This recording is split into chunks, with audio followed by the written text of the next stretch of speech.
اليوم يا جماعة بنشوف هل تستاهل نظارة الميتا جلاسز 650 دولار. تابعوا الفيديو للنهاية عشان نشوف هل تستاهل هذا السعر ولا لا. خلونا نقول بسم الله يا جماعة ونسوي لكم انبوكسنج. خلونا نقول بسم الله يا جماعة ونبدأ الانبوكسنج. شوفوا الآن بظبطكم بالتصوير، أخليكم تقولوا الله بالله هذا تطور. طبعا يا جماعة هذه الكاميرا سعرها 460 دولار، بس أنا دفعت 100 دولار زيادة عشان الورنتي. معك ورنتي بيجلس سنتين، يعني لو حصل فيها أي شيء مثلا عطل ولا كسر ولا أي شيء أجيبها لهنا يصلحوا لي إياها مجانا، ولا إذا ما يقدروش يصلحوا يدوا لي واحدة جديد. بسم الله. يا سلام، شنو هو هذا يا ولدي؟ ما شاء الله تبارك الله. نخرجها من هنا.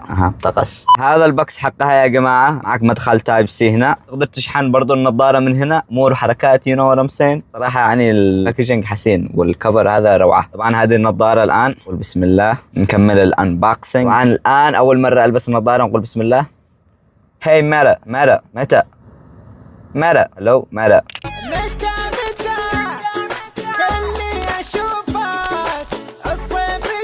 طبعا يا جماعة هذه النظارة عندها مميزات كثيرة، بس أهمها وأبرزها والسبب اللي خلاني أشتري هذه النظارة واللي هو الكاميرا اللي موجودة داخل النظارة. هذا يسهل لي إني لما أكون أروح أماكن أقدر أصور لكم بأريحية. لو في أماكن ممنوع التصوير فيها ولا يعني كذا نقدر نصور لكم ونسوي لكم محتوى على كيفك. طبعا في ميزة AI داخل النظارة، تقدر تتكلم مع الذكاء الاصطناعي. يعني لو شفت حاجة قدامك مش عارف إيش هي ولا مسجلة بلغة ثانية، تقدر تتكلم مع الذكاء الاصطناعي اللي داخل الكاميرا. يعني لو شفت حاجة قدامك مش عارف إيش هي تسأله هو يقول لك إيش ده. وطبعا فيها ميزة الترجمة، يعني لو شفت حاجة بلغة ثانية شو تترجمها، تتكلم مع النظارة وهي تترجم لك. بها مميزات كثير صراحة، بس أنا أعطيتكم أبرزها عشان يعني ما نطولش الفيديو. لا تنسوا تعطوني رأيكم بالكومنتات يا جماعة، وتقولوا لي هل هذه النظارة تستاهل 560 دولار، وإذا معك هذا المبلغ هل بتشتريها؟